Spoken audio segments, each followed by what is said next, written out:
के साथ अरबाब फारूक ऐलान करना चाहता है, हमारी जो शनाख्त कुंभ से पहले भारत का मीडिया में आ रहा था, हमारी घोषणा नहीं है, हम किसी की जान लेने वालों में नहीं, इसलिए कि हमारी धार्मिक पुस्तक जो आसमान से नाज़िल हुई वो ऐलान कर रही है, मन क़तल नफ्सन बिग़ैरि नफ्सिन और फसादिन फिल अर्ज़ि फकअन्नमा क़तल अन्नास जमीअन।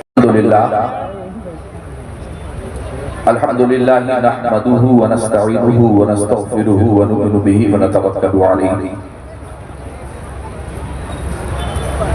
व नऊज़ु बिल्लाहि मिन शुरूरि अनफुसिना व मिन सय्यिआति अअमालिना मन यहदिहिल्लाहु फला मुज़िल्ल लहु व मन युद्लिल फला हादिय लहु व नशहदु अन ला इलाहा इल्लल्लाहु वहदहु ला शरीका लहु वनशहदु अन्ना सय्यदना व मौलाना मुहम्मदन अब्दुहु व रसूलुहु अम्मा बअद फ़अऊज़ु बिल्लाहि मिनश शैतानिर रजीम बिस्मिल्लाहिर रहमानिर रहीम फ़स्अलू अहलद ज़िक्रि इन कुंतुम ला तअलमून। सुभान अल्लाह। आमन्तु बिल्लाहि सदक़ल्लाहुल अज़ीम वसदक़ रसूलुहुन नबियुल अमीनुल मकीनुल मतीनुल करीम व नहनु अला ज़ालिका लमिन शाहिदीन व शाकिरीन वल्हम्दुलिल्लाहि रब्बिल आलमीन। आमीन या रब्बल आलमीन। जितने लोग यहाँ तशरीफ फरमा हैं, इनमें न कोई छोटा है, न बड़ा है, न अमीर है, न गरीब है, सब हुजूर पाक के उम्मती तशरीफ फरमा। मैं आप सबसे गुजारिश करूंगा कि आप किसी दुनियादार की महफिल में नहीं, जनाबे अहमद मुख्तार की महफिल में तशरीफ। सुभान अल्लाह। जैसे दुनिया में बहुत सारे प्रोग्राम ऑर्गेनाइज होते हैं, उन प्रोग्राम्स की तरह इस प्रोग्राम को आप बनाने की कोशिश न करें। इन्हीं महफिलों में बोलने वाले लोग जब अल्लाह की हम और नबी मुहतशम की तारीफ बयान करते थे तो जाने निकल जाती थी।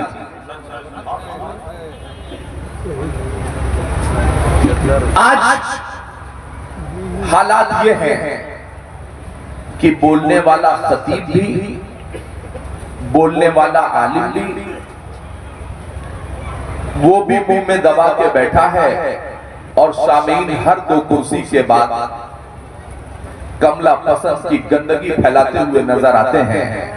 तो बहुत खराब लगता है जब कोई ये कहता है कि हुजूर आपको देखना चाहता हूं। देखा किसी ने? आपकी उन महफिलों में हुजूर तशरीफ क्यों लाएंगे जहां गंदगी हो?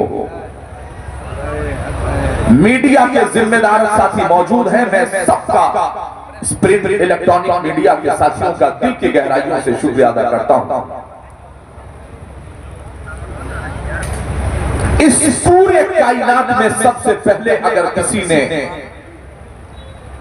स्वच्छता अभियान को जिंदगी दी है तो सफाई आधा ईमान है कह करके आमिना के लाल ने ये नारा दिया था।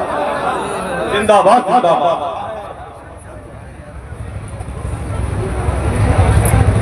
घर आसान है ये पढ़ लेना, सुना है आप हर आशिक के घर तशरीफ लाते हैं,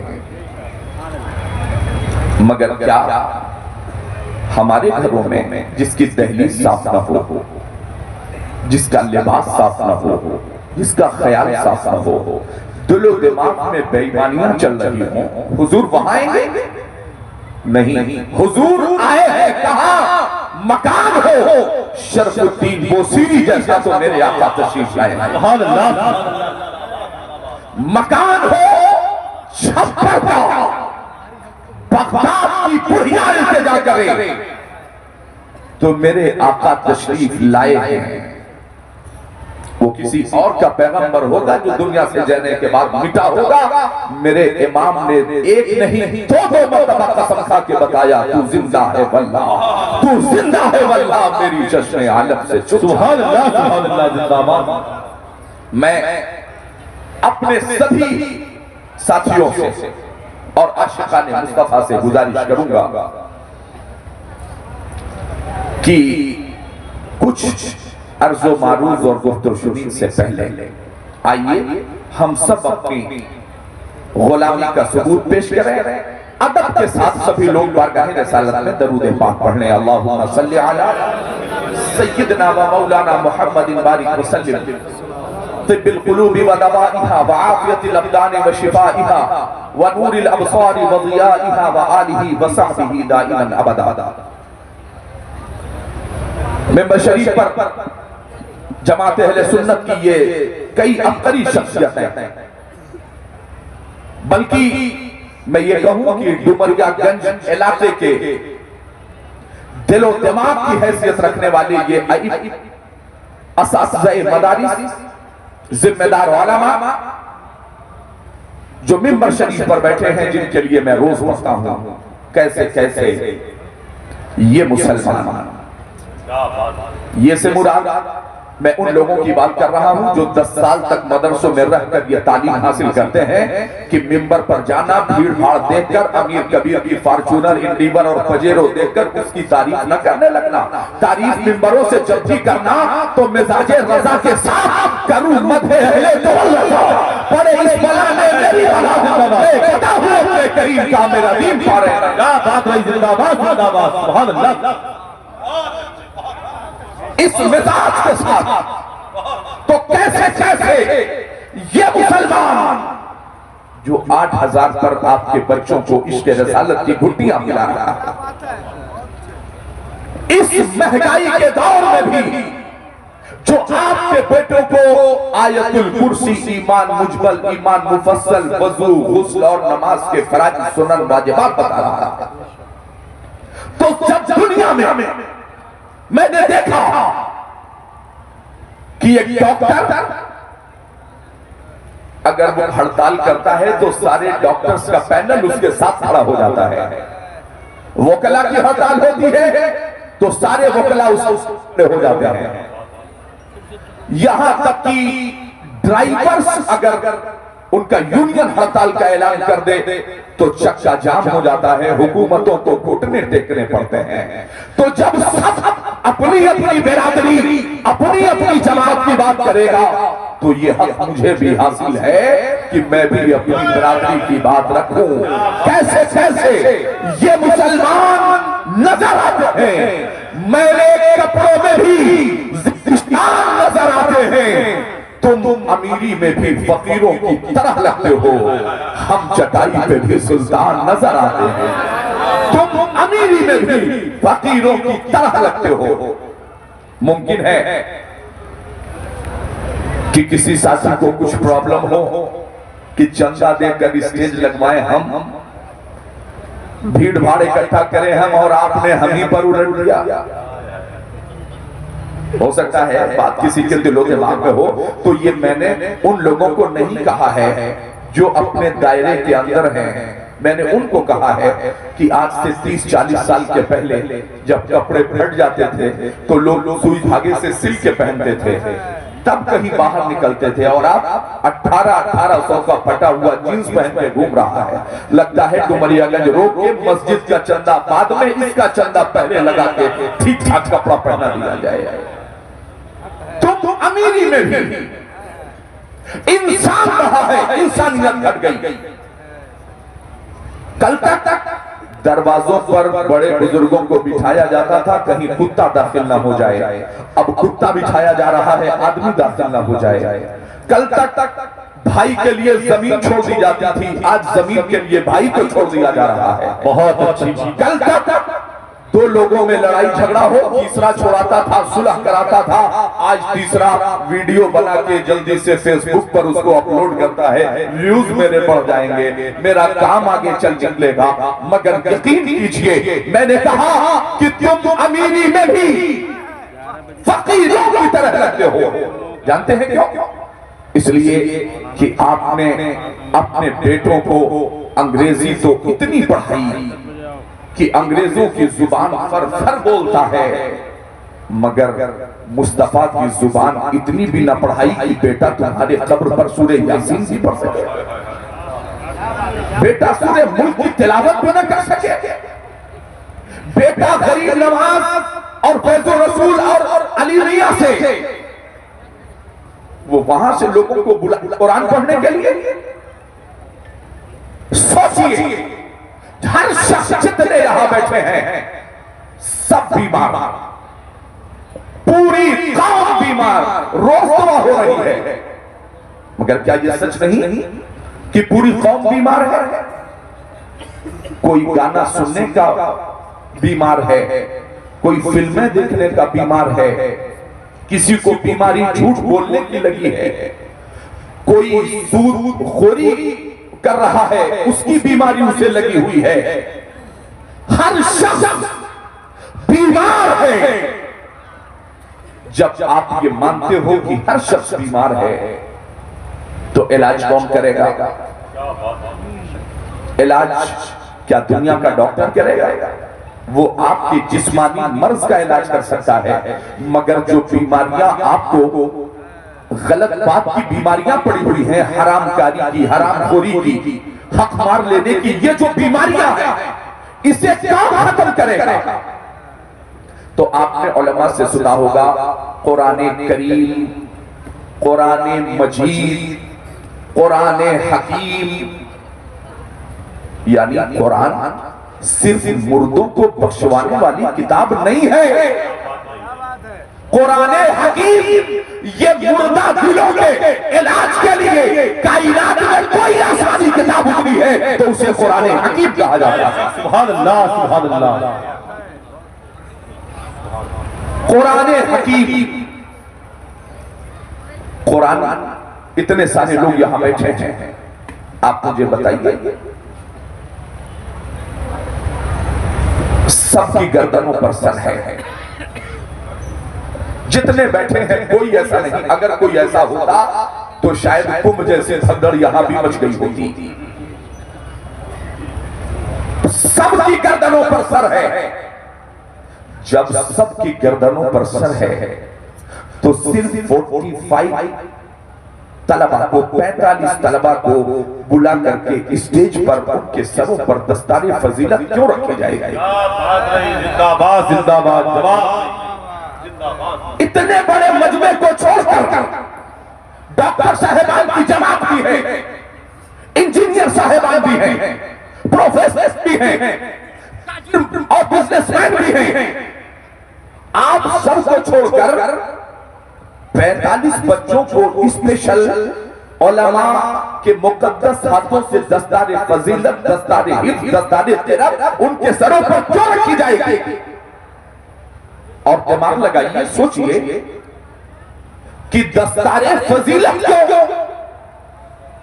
दस्तारे शराफत भी तो कहा जा सकता था, दस्तारे करामत भी तो कहा जा सकता था, दस्तारे फजीलत क्यों? जहनों को हाजिर कीजिए तो जवाब मिलेगा कि दस्तार उन्हीं सरों पर रखी जाती है जिनके सीनों में इल्मे मुस्तफा होता है। जिंदाबाद, जिंदाबाद, सुभान अल्लाह। आप अपनी डिग्रियों का मुआवजा कीजिए, हम अपनी डिग्रियां रखते हैं।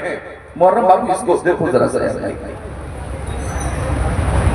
आपकी डिग्रियां LLB, IAS, PCS, बहुत सारी डिग्रियां हैं। आपकी डिग्रियों पर, ये मैं कोई जादुई छड़ी लेकर के नहीं बैठा हूं, मगर सोचिए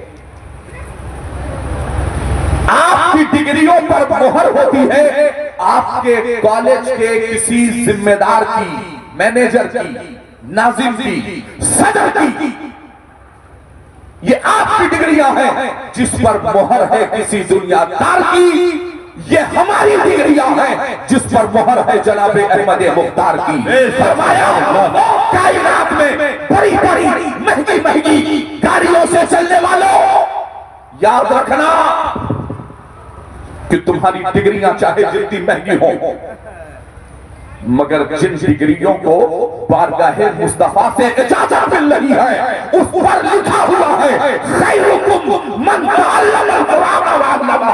तुम में सबसे बेहतर वो है जो कुरान सीखे और कुरान को सिखाए। नारे तकबीर, नारे रिसालत, मसलके आला हजरत अज़मत कुरान हजरत हाफिज़ कारी अरबाब मोहम्मद साहब किला फारूकी। बहुत तुम में सबसे बेहतर वो है जो कुरान सीखे और कुरान सिखाए। ये तो मंसूबा है दुश्मनों का, नापाक साजिशें हैं मुखालिफिन की कि उन्होंने आज से चंद सालों पहले कहा था कि हमने उस निजाम तालीम को भारत और आसपास के लगने वाले ममालिक में हमने ऐसी निजाम तालीम को आगे लाने का काम किया है जहां मुसलमान नाम का मुसलमान रह जाएगा, सिर्फ नाम का मुसलमान। अगर वो यहूदी न बना, अगर वो ईसाई न बना, तो सिर्फ नाम का मुसलमान रह जाएगा, शरीयत पर उसका अमल बाकी नहीं रह जाएगा। मेरे पास सबूत है तो आप और अपनी तालीम से हमारी तालीम का मुवाजना कर लीजिए। सैयदा फातिमा ज़हरा ने इशा की नमाज अदा फरमाई है और दोनों हाथों को फजाओं में बुलंद किया। दुआ किसके लिए मांगी? दुआ मांगी इन उलमा के लिए। फरमाया बारी ताला आज हसनैन के लिए जन्नती जोड़ा नहीं चाहिए, आज मेरे खातिर जन्नत से उम्दा लवाज़िमात नहीं चाहिए। आज मेरी दुआ है कि अब्बा की उम्मत में जितने उलमा होंगे उनकी रोजियों को दुनिया के हर कोने में फैला दें जहां हो। आपने नहीं देखा एक आलिम 8,000 तक पढ़ाता था, नाजिम साहब की बारगाह में थोड़ी सी गुस्ताखी हुई, सुबह निकाल दिया, दूसरे दिन ज्वाइन हो गया। क्योंकि मदरसों में हम लोग इसी मिजाज के साथ रहते हैं कि हुसूल रिज़्क़ के खातिर ज़मीन मत बेचो, वो पत्थरों में भी कीड़ों को पाल देता है। जो खुदा कीड़े मकोड़ों को रोज़ियां पहुंचाएगा और जिसने कुरान करीम का 12वां पारा पहला सुबह पहली आयत वमा मिन दाब्बतिन फिल अर्ज़ि इल्ला अल्लाह रिज़्क़ुहा, जमीन पर कोई एक ऐसा सिंगल जानवर नहीं जिसकी रोजी की जिम्मेदारी हमने करके रखी हो। जो खुदा कीड़े मकोड़ों को रोजियां पहुंचा रहा है, क्या हम नाइबीन मुस्तफा को रोजियां नहीं पहुंचाएगा? तो दिल न छोटा करें।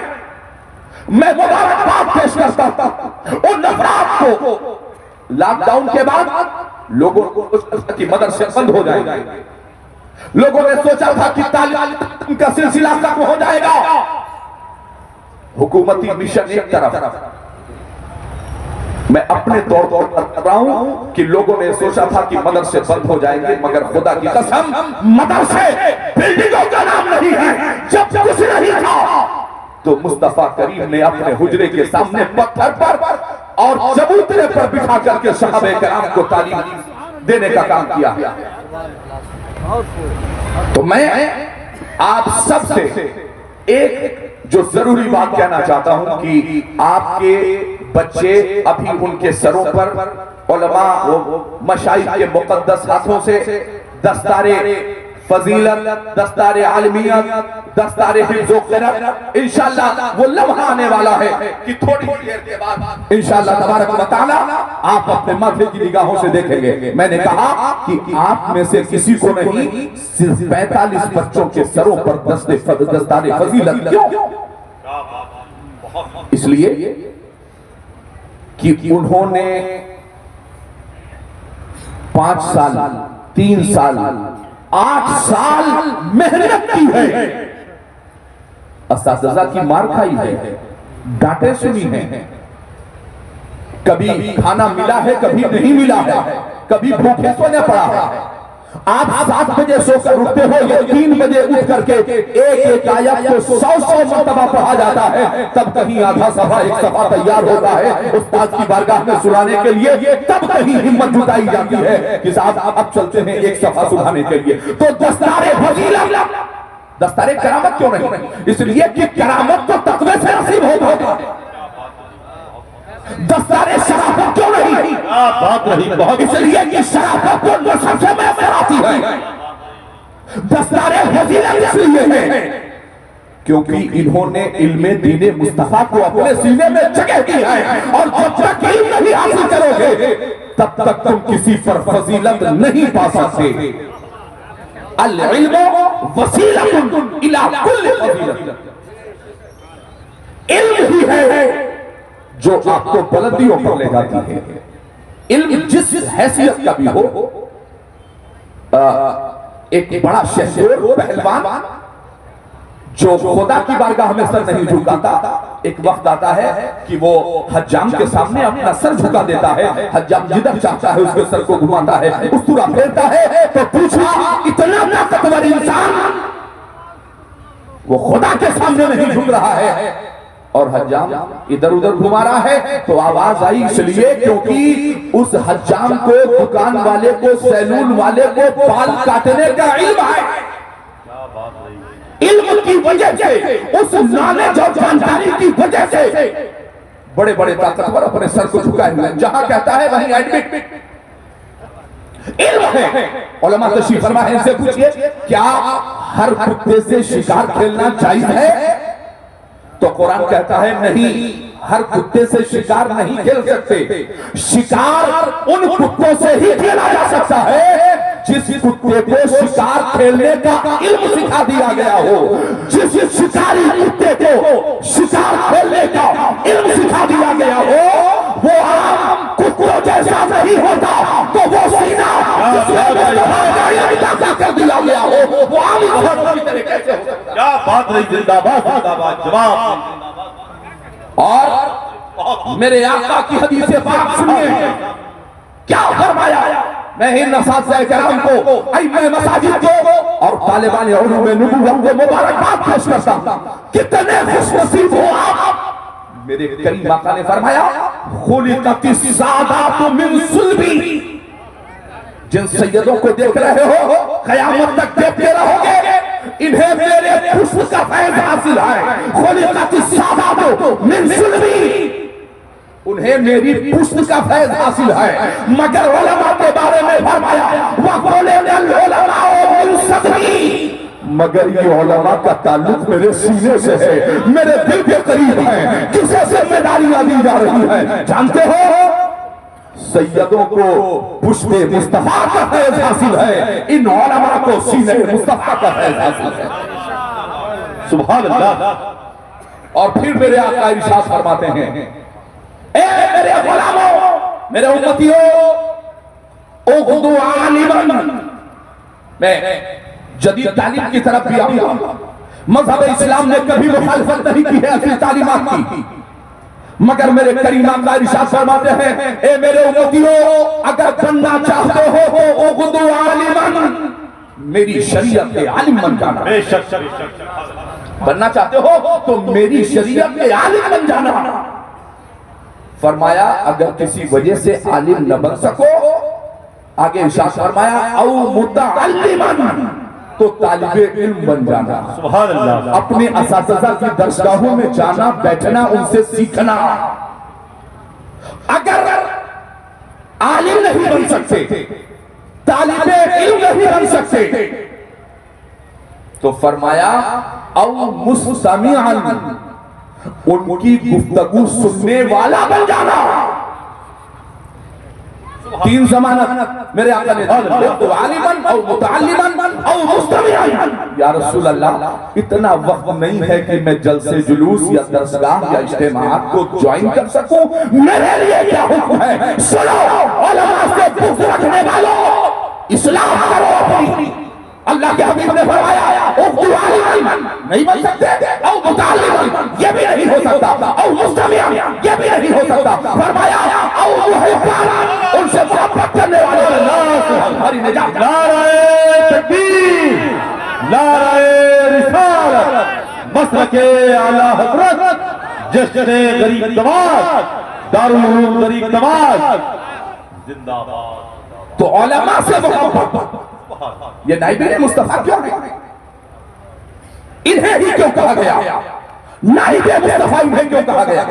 वारिसी अंबिया है जो कहा गया, क्योंकि निगाहें मुस्तफा देख रही थी आने वाले औकात में मेरे नामूस पर कीचड़ उछाला जाएगा, कोई मैदान में न निकलेगा, तो फिर कमर गनी उस्मानी निकलेगा और सराहों से ऐलान करेगा, शहरों पे एक गुलाब को आ जाए कम से कम, आए गनी आपको आ जाए कम से कम। सच कह के मैं तो काट रहा हूँ सजा, मगर भारत में इनकलाब तो आ जाए कम से कम। 5 साल से मुफ्ती कमर गनी उस्मानी सलाखों के पीछे है। अल्लाह की कसम, बाप नामों से रसालत की थी, कहाँ गए डॉक्टर साहिबान? नहीं दिखे इंजीनियर साहिबान, नहीं दिखे जिम्मेदार, नहीं दिखे अमीर कबीर। कौन निकला? वही निकला जो जेल की सलाखों में 10-10 दिन तक भूख हड़ताल पर बैठा हुआ है। किस लिए बैठा है? उम्मत मुस्लिमा के हुकूक की बहाली की बात सलाखों के अंदर से करने वाला मुफ्ती कमर गनी उस्मानी कर रहा है। सुनो, मैं डंके की चोट पर कह सकता हूं कि हमने वो तालीम हासिल नहीं की। ये दारुल उलूम गरीब नवाज है। हम लोगों का मिजाज है कि तालीम अपनी जगह, मगर बच्चे को आलिम दीन बनाने से पहले आशिक़े मुस्तफा बनाना पड़ेगा। क्या और लोग नहीं थे आवाज उठाने के लिए? और लोग भारत में नहीं दिखे? सलाखों के पीछे यही क्यों? जानते हैं, इसलिए कि जो हक है हमारे यहाँ 5000 पर फतवे बेचे नहीं जाते। इनकलाब जिंदाबाद का नारा देकर फसले खैराबादी बन करके 1857 में पहला ये आलिम बनना ये कोई मामूली बात नहीं है। हमें अपने ट्रैक को थोड़ा सा चेंज करना पड़ेगा। और मैं बड़ी जिम्मेदारी के साथ कहूं कि मुतअल्लिम बनना, जिनके लिए जनाब फरिश्तगाने इलाही अपने नूरानी परों को बिछा दे, चींटियां सुराख में दुआ करें, परिंदे हवाओं में फजाओं में दुआ करें। वो कौन है? वो है तालिबाने उलूम नबुव्वत। उनकी शख्सियत है। हजरत आका करीम मस्जिद नबवी में तशरीफ फरमा थे। जनाब जिब्रील अमीन हाजिर बारगाह रसालत हुए, अर्ज किया, या रसूल अल्लाह, जो बंदा आपके सामने बैठा हुआ है ना, ये चंद मिनट रह गए हैं, बस थोड़ी देर के बाद ये इंतकाल कर जाएगा, वक्त पूरा हो गया। अब ऐसे अफरा तफरी के आलम में आप जरा गौर कीजिएगा। जिब्रील अमीन ने कहा, या रसूल अल्लाह, चंद लम्हे बचे हैं, अब ये दुनिया से कूच कर जाएगा, इंतकाल हो जाएगा। चंद कदम की दूरी पर बैठने वाले उस नौजवान को मुस्तफा करीम ने फरमाया कि मेरे शहजादे, बड़ी गमनाक खबर है। या रसूलल्लाह, क्या हुआ?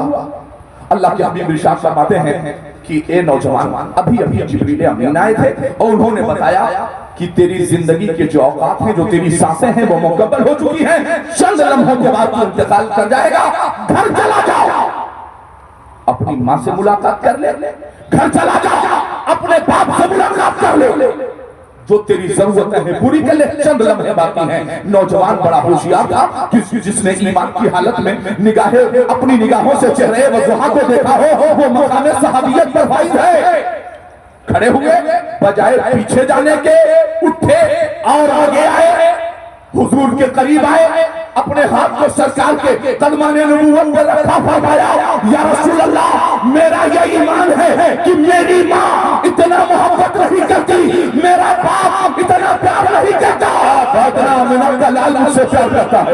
या रसूल अल्लाह, मेरा ईमान है कि मेरी माँ मेहरबान है, मगर मेरा रसूल रऊफुर रहीम है, मेरा रसूल तो रऊफुर रहीम है। या रसूल अल्लाह, मैं घर नहीं जाऊंगा। अब घर क्या जाना? मौत आए चेहरे मुस्तफा को देखकर तो मेरी मेराज हो जाएगी, ईदों की ईद हो जाएगी। हुजूर, क्या बात? मैं घर नहीं जाऊंगा। अल्लाह के हबीब, आप फरमाएं कि मैं क्या करूं, मुझे क्या करना चाहिए? सजदे में चला जाओ। फरमाया, नहीं। तो क्या क़याम कर लो, नियत बांध लो? नहीं। हबीब खुदा, तो बताइए ना, जब चंद लम्हे बताइए, मैं क्या करूं?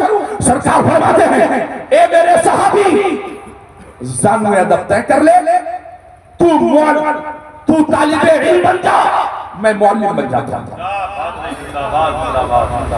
मैं पढ़ा रहा हूं, तुझे शरीयत का जो जो मसला नहीं पता है तू पूछना जा, मैं बताता जाता हूं। अहले इल्म और दानिशवराने कौम से मैं पूछना चाहता हूं कि नबी ये पाक को उस मौके पर कहना चाहिए था कि सजदे में चले जाओ, काबे के करीब चले जाओ, जाओ कुरान की तिलावत कर लो। नहीं, मिजाजे मुस्तफा ये कह रहा है कि ये नौजवान साहबी तू दुनिया में इस हालत से जाओ कि तू इल्म दीन हासिल कर रहा हो, शरीयत के मसले जान रहा हो, इस हालत में दुनिया से चला जा। गोया मिजाजे मुस्तफा ये कह रहा है कि सबसे ज्यादा दुनिया से जाने का जो फायदा है ना वो इल्म दीन हासिल करने में तुझे हासिल होगा। बेशक मैंने बात की है इल्म दीन मुस्तफा की। अब अगर कोई अरबी जुबान को, अगर कोई उर्दू जुबान को, अगर कोई संस्कृत को अगर बांट दे तो ये उसका सर्फ है। जैसे मैंने इस बीच में कई तकरीरों में मैंने कहा कि भारत में वो तारीख उठाकर देख लो, जितनी शिद्दत के साथ नबी पाक असहाबे मुस्तफा और गुलामाने मुस्तफा पर जितना भी मक्के की जमीन को तंग किया जा रहा था, उसी जमीन को अल्लाह ने दान तौहीद। भारत में ये भारत के लोगों, तुम्हारे लिए कोई अलग अलग सिस्टम नहीं है। संविधान अपनी जगह, संविधान का सम्मान अगर भारत में कोई करने वाला है तो सिर्फ मुस्तफा का गुलाम है, जिसे मुसलमान। बात रही बहुत मकानात तोड़ दिए, हुकूमत के इस्ते के बावजूद अल्लाह की इबादत गाहों के साथ नाइंसाफियां होती रही। उसके बावजूद भी अगर किसी ने मजबूती के साथ संविधान पर यकीन रखते हुए अगर किसी ने प्रशासन के साथ, अगर किसी ने अदलिया के साथ अगर कंधे से कंधा मिला करके चलने का काम किया है तो सिर्फ ये गुलामाने मुस्तफा हैं।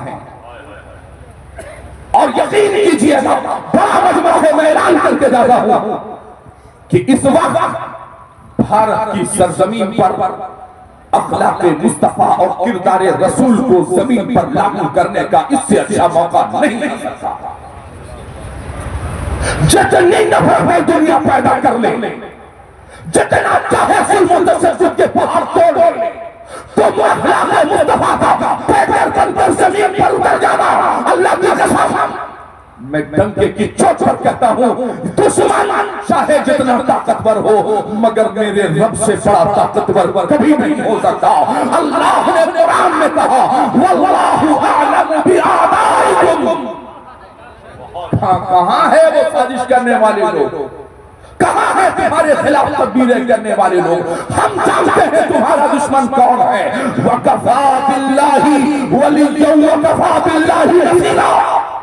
हम ही तुम्हारी हिमायत करेंगे और हम ही तुम्हारी मदद करेंगे, तुम्हें घबराने की जरूरत नहीं है। ये अल्लाह का वादा है। अखलाक़े मुस्तफा क्या है? ये मीडिया के अहलकारान मौजूद हैं, बड़ी जिम्मेदारी के साथ क्या गजब का कानून इलाही है जिस प्रयागराज की सरजमीन पर उम्मते मुस्तफा और बिलखुसूस गुलामाने मुस्तफा के जाने पर पाबंदियां आयद की गई थी। उसी पगड़ी अब प्रयागराज की जमीन पर कुंभ में भगदड़ मची। अल्लाह की कसम, अगर किसी ने दिल खोल करके अगर कुंभ में प्रयागराज में जाने वालों को गले जैसे लगाकर दरगाहों, मज़ारों, मस्जिदों, मदरसों को, अपने घरों को खोलकर अगर किसी ने इस्तेमाल किया है तो सिर्फ गुलामाने मुस्तफा ने। जिंदाबाद जिंदाबाद, सुभान अल्लाह। आप देखें जरा सा निज़ाम कुदरत देखिए, पाबंदी भी लगाई गई, नहीं जाना है, कारोबार नहीं करना है। मगर जब वक्त आया तब ऐसे ही कुछ हालात थे उस मौके पर जब अंग्रेजों की गुलामी की संजीलों में ये पूरा मुल्क सिस्कियां ले रहा था। कौन था? जिन मदरसों के खिलाफ स्कीमें बनाई जा रही है ना, मुझे तो अफसोस हुकूमत के कारिंदों और हुकूमत के ऐवानों में बैठे हुए लोगों पर अफसोस नहीं है, मुझे अफसोस है अपने उन लोगों से जिन्होंने 10 रुपए तामीर के लिए दिया भी ना हो और मदरसों के खिलाफ लंबी लंबी जुबानें भी खोली जा रही है। क्या बात है ये। जिन्होंने एक वक्त तक किसी आलिम दीन को ऊपर दस्तरखान पे न बिछाया हो, वो भाषणबाजी कर रहे हो कि मदरसे क्या चीज है, मदरसे क्या चीज है। तुम्हें पता तो उसी वक्त चलता है मदरसे क्या चीज है जब सामने कोई जनाजा पड़ा होता है तब। यही दारुल गरीब नवाज लोग पूछते हैं क्या कारनामा किया है दारुल गरीब नवाज में। अल्लाह की कसम मैं तहदीद से नेमत के तौर पर कहता हूँ कि गरीब नवाज का एक कारनामा आपके सामने निगाहों के सामने अरबाज फारूकी मौजूद है। इसी दारुल गरीब नवाज की जहां दीवारों में पढ़ने वाला मुझ जैसे हजारों हजार लोग अलग अलग ममालिक अलग अलग सूबा जात में जाकर के इस्लाम की तबलीग और नशर इशाअत की जिम्मेदारी अंजाम दे रहे हैं। दारुल उलूम गरीब नवाज ये सिर्फ एक अदारा ही नहीं, ये एक मिशन है जो मोहम्मद अरबी सल्लल्लाहु अलैहि वसल्लम के मिशन को आगे बढ़ाने के लिए 24 घंटे जब चाहो हजरत 4 बजे ठीक है, हजरत जनाजा 5 बजे है, कोई बात नहीं हजरत आज हमारे यहाँ मगरिब के बाद महफिल दरूद है, ठीक है हम अवेलेबल है। हजरत ऐसा के बाद याद कीजिए दारुल गरीब नवाज की बुनियाद नहीं पड़ी थी। उस वक्त की तारीख याद कीजिए। आपके यहाँ कुरान खानी, आपके यहाँ फातिहा खानी, अकाइद के ताल्लुक से आप जरा सा दिलो दिमाग लगा करके सोचिए कौन था जो मसलक अहले सुन्नत और मसलक आला हज़रत की तबलीग और इशाअत के लिए, कौन था जिसके पैरों में छाले भी पड़ रहे थे, कौन था जो कंदन दरिया में चटाई में सो रहा था। वो कोई और नहीं नाइब मुस्तफा अल्लामा हाफिजुल्लाह किबला कादरी अशरफी की जात बाबरकत। बेशक सुभान अल्लाह। एक घर और एक किचन चलाना हो कलेजा फट जाता है। 250 तलबा के क़याम ताम का इंतजाम करना ये कोई मामूली बात है क्या? ये कोई आसान बात है? मगर मैं आप सबसे चाहूंगा यहाँ सहाबी बरादरान हैं और अल्लाह करे कि लोकल इंटेलिजेंस यूनिट और खुफिया विभाग के लोग मौजूद हो बड़ी जिम्मेदारी के साथ। और बाप फारूकी ऐलान करना चाहता है हमारी जो शनाख्त कुंभ से पहले भारत का मीडिया दिखा रहा था, हमारी घोषणा नहीं है, हम किसी की जान लेने वालों में नहीं, इसलिए कि हमारी धार्मिक पुस्तक जो आसमान से नाज़िल हुई है वो ऐलान कर रही है मन क़तल नफ्सन बिग़ैरि नफ्सिन और फ़सादिन फ़िल अर्ज़ि फ़कअन्नमा क़तल अन्नास जमीआ। सुनो सहाबी बिरादरान और यहाँ शायद कोई जिम्मेदार खुफिया विभाग का बंदा मौजूद हो, उठाओ कुरान 5000 के लिफाफों पर टीवी डिबेट कराकर हिंदू मुसलमानों में तफरीक पैदा करना, इंसानों के बीच में नफरत की दीवारें खड़ी करना ये अलग बात है। मगर क्या कुरान की इस आयत पर तुम्हारी नजर नहीं गई?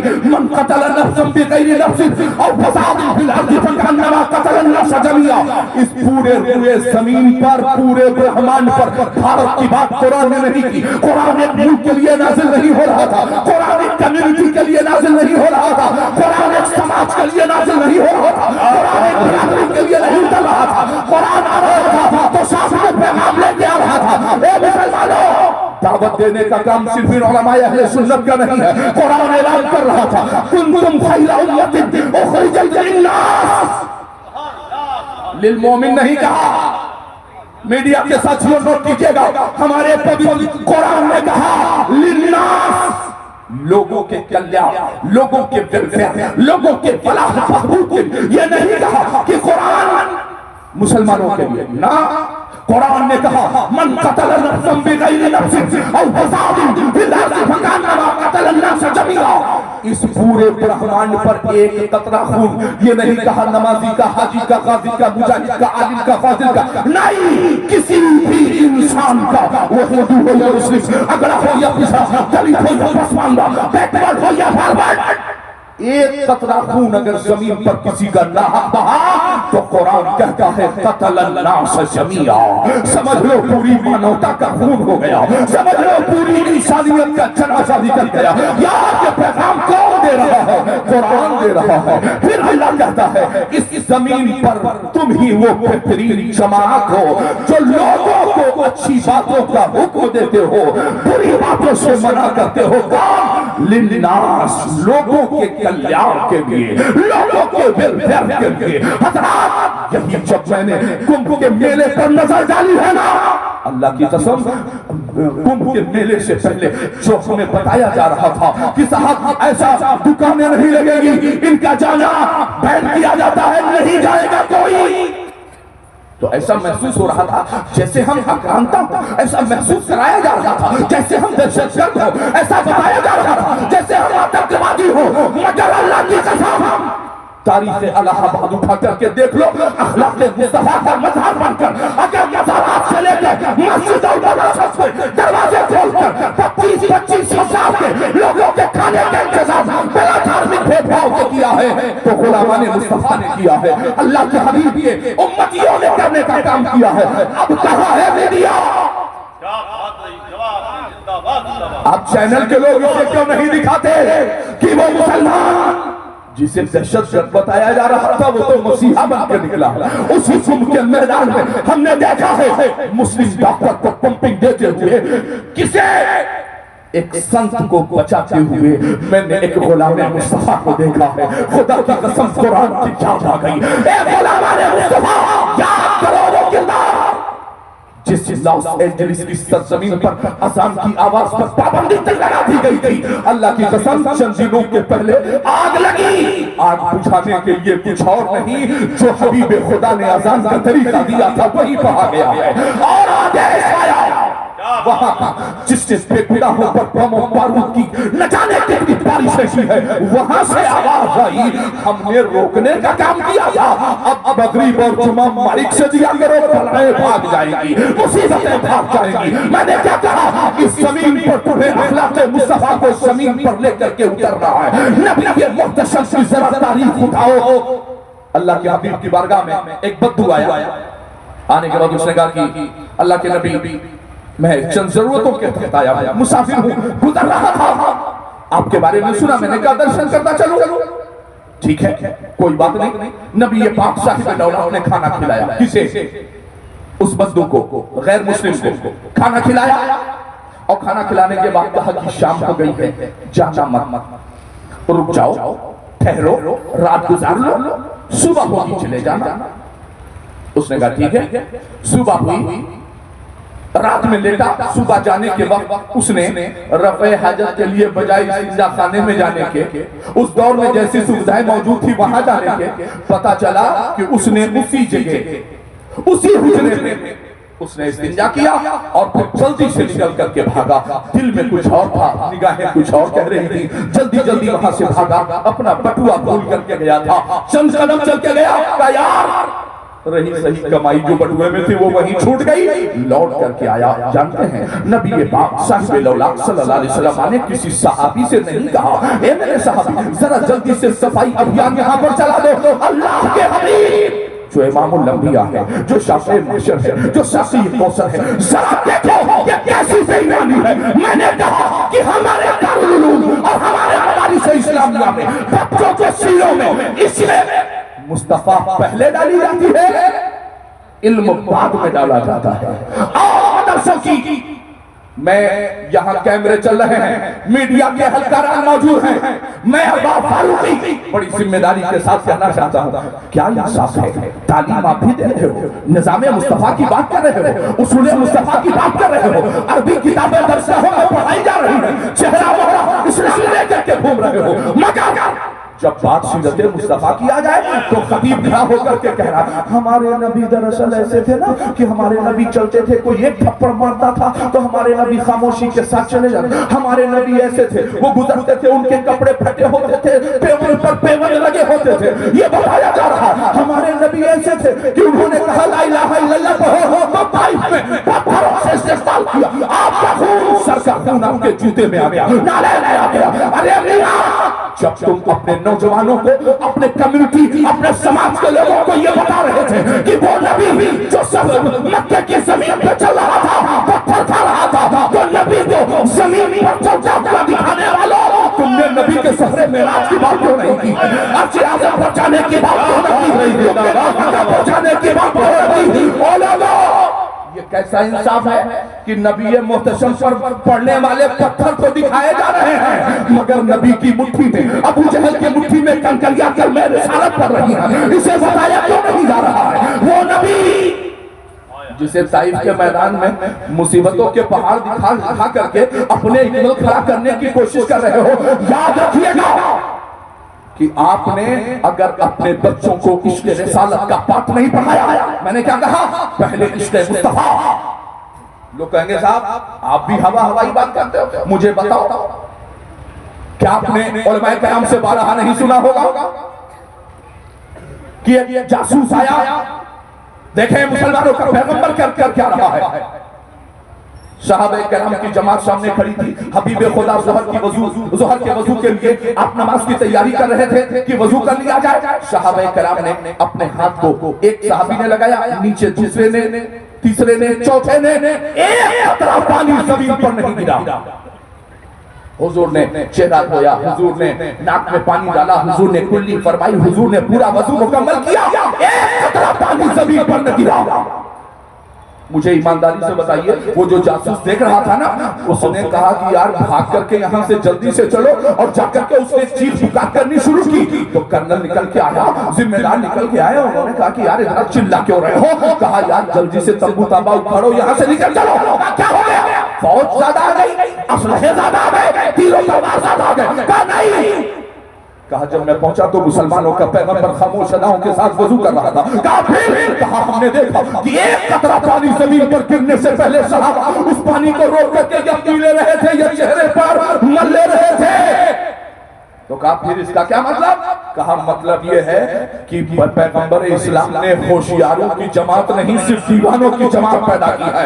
और याद रखना, जो दीवाने अपने पैगंबर के जिस्म से नश होने वाला एक कतरा पानी जमीन पर नहीं गिरने देते, वो अपने मुस्तफा का खून जमीन पर कैसे गिरना बर्दाश्त कर सकते हैं? चाहते हो अब मुझे बताओ, क्या किसी के जिस्म का लगा हुआ, बचा हुआ, टपका हुआ पानी पीना दुरुस्त है? न हदीस में है न कुरान में। क्या सहाबा हमसे कम जानते थे? माज़अल्लाह हमसे ज्यादा जानते थे। जो है बारगाह मुस्तफा में उन्होंने तालीम हासिल की थी, मगर ये बता रहे थे कि याद रखना, इल्म अपनी जगह, इश्क़ मुस्तफा अपनी जगह, इश्क़ मुस्तफा अपनी जगह है। और यही वजह है आज तक हम पढ़ाते हैं तो इश्क़ मुस्तफा, बाद में इल्म देते हैं। वो लोग जो नबी को अपने बराबर बता के तालीम दे रहे हैं, उनके बच्चे मदरसे से बाद में फारिग होते हैं, ईमान से पहले हाथ धो बैठते हैं। इसलिए ये तुमने इश्क़ मुस्तफा का पाठ नहीं पढ़ाया। आओ शरफ पैगंबर इस्लाम की तारीख निगाहों के सामने रखें। रसूल पाक सल्लल्लाहु अलैहि वसल्लम खुद से सफाई का काम अंजाम दे रहे हैं। दुश्मन है, इस्तिंजा करके गया है, मगर तारीफ बताती है। अल्लाह के हबीब ने देखा तो कहा परेशान मत हो, तुम्हारा बटुआ छूट गया था ना? हाँ या रसूल अल्लाह, मेरा बटुआ छूट गया था, तो दे दीजिए। सोच रहा था कि नबी हमें मारेंगे। अल्लाह के हबीब ने फरमाया रुको रुको, परेशान न हो, यहाँ सजा कोई तुम्हें न देगा। कहा फिर? कहा कुछ जाने के लिए सवारी का इंतजाम है तुम्हारे पास? तो कहा नहीं सवारी नहीं, हम तो पैदल ही जा रहे थे। अल्लाह के हबीब ने फरमाया वो हमारा ऊंट मौजूद है, उसे ले लो, पैदल चल के न जाना, ऊंट मेरा लेकर के जाओ। फिर अल्लाह के हबीब फरमाते हैं एक बात बताओ, भूख तो नहीं लगी है तुम्हें? कहीं ऐसा तो नहीं भूखे हो? कहा नहीं, सोच रहा था सजा दी जाएगी, सोच रहा था पकड़ा जाऊंगा तो मारा जाऊंगा। पैगंबर ने खाना भी पूछा है, पैगंबर ने पानी भी पिलाया है, पैगंबर ने अपने हाथ से सफाई की है, और चलने लगा तो खर्च का इंतजाम भी किया, अपनी सवारी को उसके हवाले कर दिया, मगर उसने कुछ कहा नहीं, सीधे चला और अपने गांव पहुंचा। तो गांव पहुंचने से पहले चीखने चिल्लाने लगा, बुलंद आवाज से उसने आवाजें लगाई, ए लोगों करीब आओ, जल्दी जल्दी आ जाओ। लोगों ने सोचा उस दौर में बुलाने का, दावत देने का यही तरीका होता था। जब कई अफराद इकट्ठा हो गए, उसने कहा यार बात ऐसी थी, मैंने रात रुकने का इरादा किया, हमने वहीं इस्तिंजा कर दिया और फिर हमने वहीं गंदगी फैला दी, मगर जब अपना बटुआ भूल गया और वापस पलट के आया ना, तो मैंने देखा अपने हाथों से सफाई भी कर रहे थे। यार ऐसा इंसान मैंने धरती पर कभी नहीं देखा। यार उन्होंने अपना ऊंट भी हमारे हवाले कर दिया, खाने पीने का इंतजाम भी किया है, मेरे खर्चे का इंतजाम भी किया है। तो कहा कहना क्या चाहते हो? तो उसने कहा था मैंने कलमा इसलिए नहीं पढ़ा कि तन्हा जन्नत में नहीं, पूरी आबादी और पूरा कबीला तैयार हो जाए, चल करके देखे। चेहरा गवाही दे रहा है, अल्लाह के रसूल आए, उनका अखलाक बता रहा है, उनसे बेहतर इंसान इस पूरे धरती पर कोई मौजूद नहीं है। हज़रात पूरा कबीला आया, चेहरे मुस्तफा को देखा, कलमा पढ़ के मुशर्रफ इस्लाम हो गया। जिंदाबाद।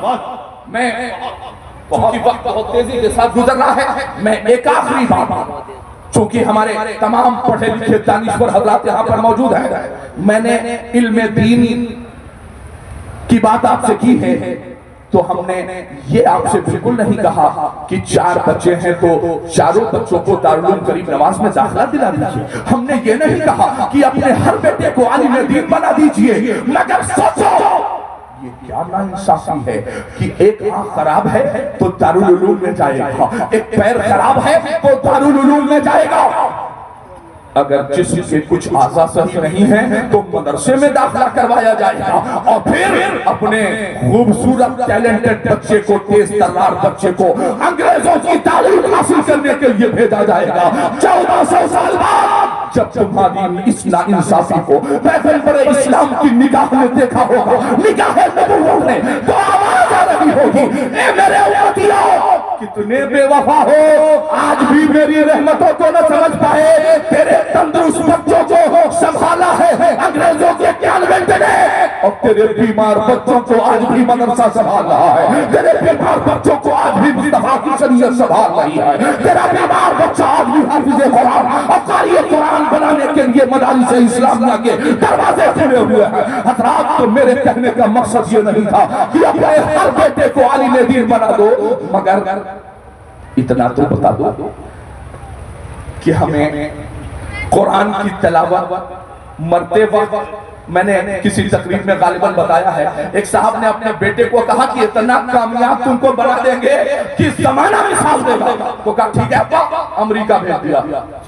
अमेरिका से वो लौट के तब आया जब अब्बा का इंतकाल हो गया।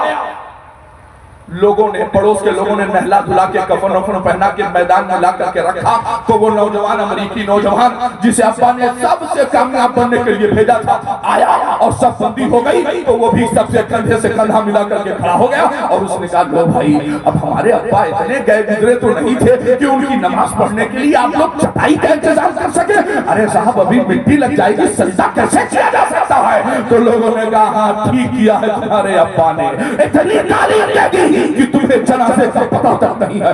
यार, मैं ये नहीं कहता कि तुम्हारा हर बेटा हाफिज़ कुरान हो, मगर तुम्हारा हर बेटा इस लायक हो कि आखिरी वक्त हो तो बेटा सूरह यासीन की तिलावत कर रहा हो। यार, तुम्हारी कब्र पर जुमे की नमाज के बाद तुम्हारा बेटा सूरह मुल्क की तिलावत कर रहा हो। अपने बेटे को जरा तो बता दो कि नमाज पढ़नी जरूरी है, मगर नमाज जब भी पढ़ी जाएगी पीछे इमाम के तभी कहा जाएगा। जो इमाम को इमामुल अंबिया मानता हो, शफ़े बशर मानता हो, महबूब काबर मानता हो, नमाज वफादार मुस्तफा के पीछे होगी, नमाज सत्तारे मुस्तफा के पीछे नहीं पढ़ी जा सकती। तुम्हारे बेटे को इतना इल्म तो होना चाहिए। हज़रात, तरफ तारीख मुस्तफा निगाहों के सामने रखें। आखिरी बात, फिर इंशाअल्लाह मैं अपनी जगह लेता हूँ। ये मेरा मादरे इल्मी है और यहीं से मैंने तालीम हासिल की है। जरूर चंद जरूरी बात है, अल्लाह के हबीब की तारीख निगाहों के सामने रखें। असीराने फजर, अब मैं मक्के जाऊंगा तो वक्त हो जाएगा। असीराने फजर के हाथों में कड़ियां, पैरों में बेड़ियां, बारगाह मुस्तफा में लाकर खड़ा कर दिया। अल्लाह के हबीब ने फरमाया, अबू बकर जरा करीब आओ, एक बात बताओ, आज इनके साथ क्या किया जाए? मार दिया जाए, छोड़ दिया जाए? सदाकत के ताजदार थे। अर्ज की या रसूल अल्लाह, जानिबे मक्का एक अच्छा मुस्बत पैगाम जाएगा, आप फिदिया लेकर इन लोगों की रिहाई करवा दे, बड़ा अच्छा पैगाम जाएगा। उमर, तुम करीब आओ। जनाबे उमर आए।